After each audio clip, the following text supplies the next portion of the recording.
Au niveau de la... Alors là, on va passer justement un petit peu sur Alexandra, au niveau de la filiation.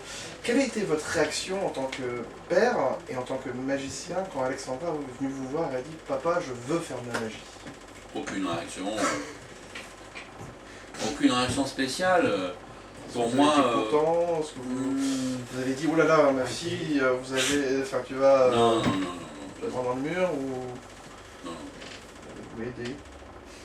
Oui, mais pas beaucoup. Je te réponds vraiment à ta question, hein. Maintenant je vais développer, hein, mais en gros, elle vient me voir, elle me demande ce que tu dis, à savoir elle veut faire de la magie, que je lui apprenne un tour. Ouais, elle me demande ça comme si j'étais garagiste, je lui montre une clé à molette de 12 pour je sais pas quoi, mais ça ne veut pas dire qu'elle va devenir garagiste. Si je pense ça, c'est que je suis un cinglé, quoi. D'ailleurs, je vais me permettre, parce que justement pour la vidéo, on va refaire un petit flashback historique. Donc elle est venue vous voir à 16 ans, puisqu'elle a commencé... Non, elle est venue bien avant. Bien avant? Ouais. Si tu as vu les deux spectacles, tu as dû le voir. Oui, effectivement. J'ai pas le... Surtout que... Moi, je me rappelle, j'ai vécu les choses. Effectivement. D'ailleurs, il y a une très belle vidéo. Oui. C'est vrai Elle a commencé à faire de la magie bien plus tôt. Et c'est justement ça, c'est-à-dire qu'elle est venue me voir, ah papa, et elle avait une voix vraiment de base, quoi, tu vois, un bébé, un enfant, quoi, en bas âge. Elle avait envie d'apprendre un tour, je lui ai donné le truc de la pièce bidule et 2-3 trucs du genre, parce qu'elle avait envie de s'amuser. C'est normal, son père il est magicien, elle a envie de voir un peu de magie. Donc j'en ai donné 2-3 comme ça. Ça, c'est la première période. Et cette période-là me laisse complètement froide, dans la mesure où c'est normal qu'elle, à un moment donné, qu'elle fasse semblant ou pas de s'intéresser à ce que son père fait. Je serais pompier, elle aurait voulu être pompier. Moi, parce que c'est un truc de garçon, mais quand même. Tu vois ce que je veux dire? Non, bien sûr.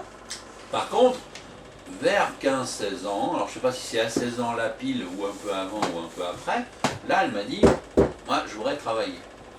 Alors là ouais, j'ai dit comment tu veux travailler? Et c'est là où j'ai été, je vais dire, calculateur, sans aller non plus à du machiavélisme. Hein.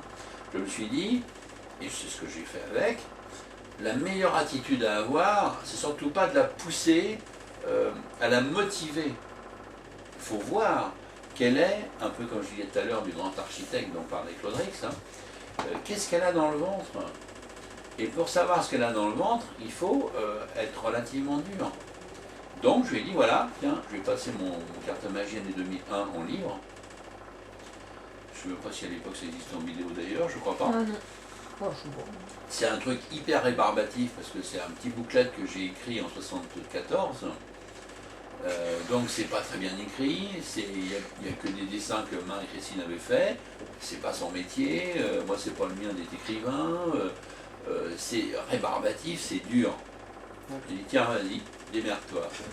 Et puis sors-moi quelque chose de ça, fais-moi un tour avec ça, quelques jours, quelques semaines, quelques mois, quand tu veux, mais vas-y, à toi de voir. Je lui ai pas montré de tour. J'ai dit tiens, prends le bouquin, je le donne même pas, je te le prête. Vas-y, maintenant démerde-toi. Donc elle s'est démerdée, et elle est revenue, elle m'a pondu un truc. C'était quoi? Je me souviens pas. Très honnêtement, je me souviens pas quel tour c'est. Mais encore une fois, ça n'a pas d'importance, parce que c'était un des tours du 2001. Hein. Alors c'était les deux rangées étonnantes, ou je sais pas lequel, peu importe.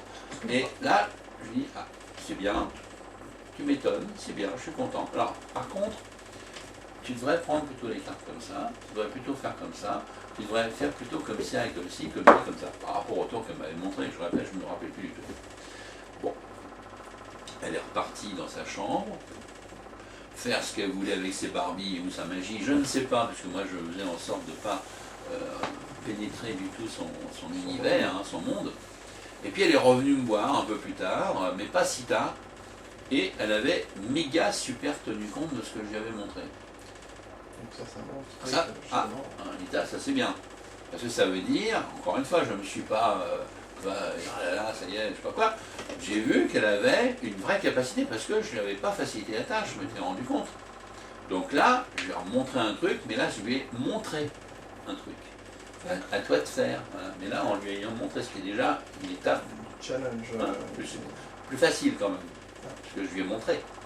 Elle n'a pas eu à faire. Hein. Pareil, elle l'a refait très bien. Et à partir de là, je crois assez vite, elle m'arrête si je dis une connerie, c'est là où j'ai commencé à lui donner quelques vidéos, mais plus de moi, mais d'autres confrères, qui me semblent être de bons magiciens, pour qu'elle commence à voir ce qui se faisait à part son père. Parce que c'est pas forcément bon de cloner son père. Au début, il faut bien apprendre 2-3 machins, les mouvements c'est des mouvements, hein, mais à un moment, il ne faut pas non plus faire que ça. Donc j'ai commencé à lui donner 2-3 bidules, et donc elle a pris des VHS et elle a commencé à travailler. Et à partir de là, je ne saurais pas vous dire, parce que ça s'est imbriqué un peu naturellement, et puis elle a commencé à me faire des trucs, à pondre des choses plutôt bien. Pas de création, mais bien. Tu vois, un bon toucher, une bonne compréhension du tour, ce qui n'est pas du tout évident hein, chez beaucoup de gens, parce que les gens reproduisent le tour, mais ont-ils compris pourquoi il est vendu comme ça? Elle avait ça assez naturellement, elle comprenait. D'accord, elle allait plus loin que... Oui, elle allait plus loin, tout en, je répète, en n'inventant pas, mais elle avait la capacité d'avoir bien compris pourquoi les choses se faisaient comme elles se faisaient. Ce qui a permis maintenant donc, de voir le très beau spectacle qu'on fait un duo. Donc pour revenir justement au niveau de l'interview, au niveau de l'écriture, quand vous faites un duo, donc c'est vous-même qui l'écrivez en accord avec Alexandra, je suppose.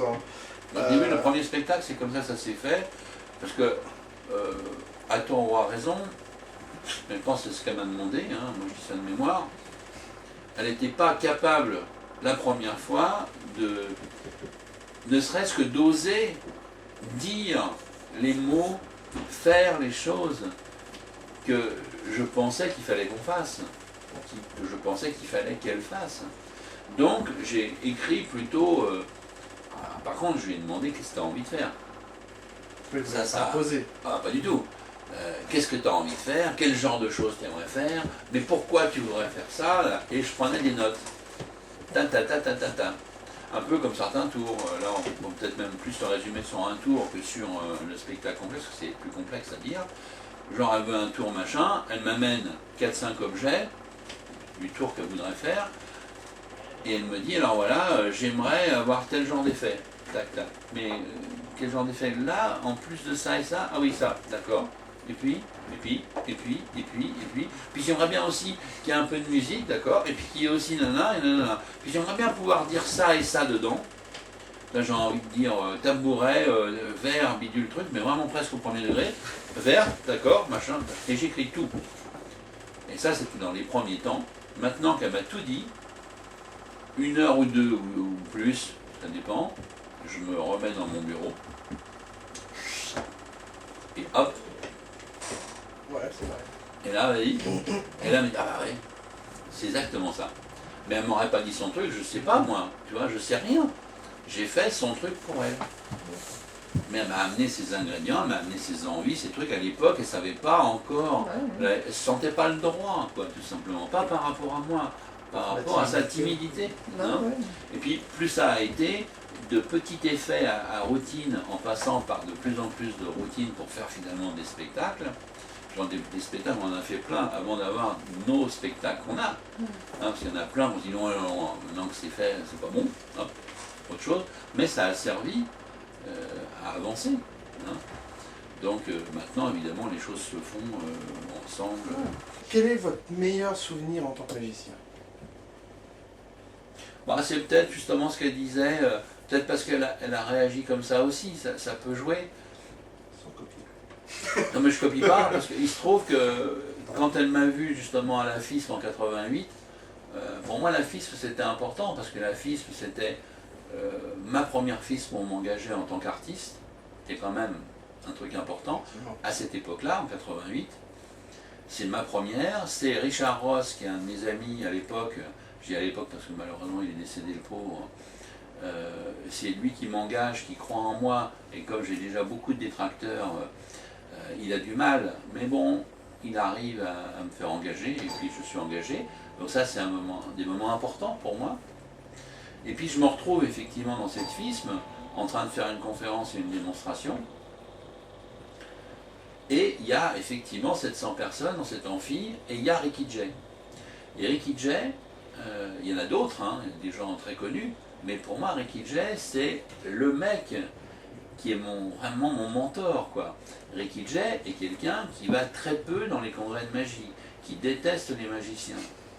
Mais il vient à ce congrès, il vient me voir, il vient s'asseoir en face de moi pour me regarder faire. Je n'ai pas l'impression qu'il ait fait ça pour beaucoup. Je ne dis pas qu'il l'a fait pour personne, mais il l'a pas fait pour beaucoup. Et tout ça, c'est un moment important dans ma vie, quoi. Il y a Ricky qui me regarde, qui fait Ricky Jay, qui trouve ça bien ce que je fais, c'est le bonheur, quoi.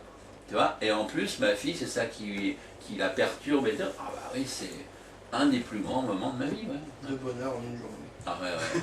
Plus que deux, il y a le fait que Richard Ross me fasse confiance, qu'il voit que ça marche, qu'il ne s'est pas planté, parce que tu as ça aussi. Oui. Les gens lui disaient, je m'en rappelle même, moi, ça c'est pas méchant ce que je vais dire, mais c'est un truc qui fait partie du souvenir. Je répète mon spectacle, tu vois, et je montre ça à Gaëtan. Et dans mon spectacle, parce que donc je faisais conférences et spectacles, je faisais des Magic Mystery, donc je suis l'inventeur du Magic Mystery. On en reparlera, puisque je fais dans ma conférence, on va en parler à la fin de l'année. Hein. Donc je fais un Magic Mystery qui est, j'ai une chaussure, une grande chaussure, qui se change en foulard. Mais c'est un tour nul. Hein. Mais moi, je suis sûr que ce truc, ça va faire l'hilarité dans la salle de ça. J'en suis sûr. Et Gaëtan me dit, moi je serais toi, je le ferai pas. Pourquoi? Il dit, parce que tu vas te prendre un bide. Je dis, ah, tu crois? Moi je crois pas. Et j'ai fait ma chaussure, et ça a été un triomphe. Donc il y a ça aussi, tu vois.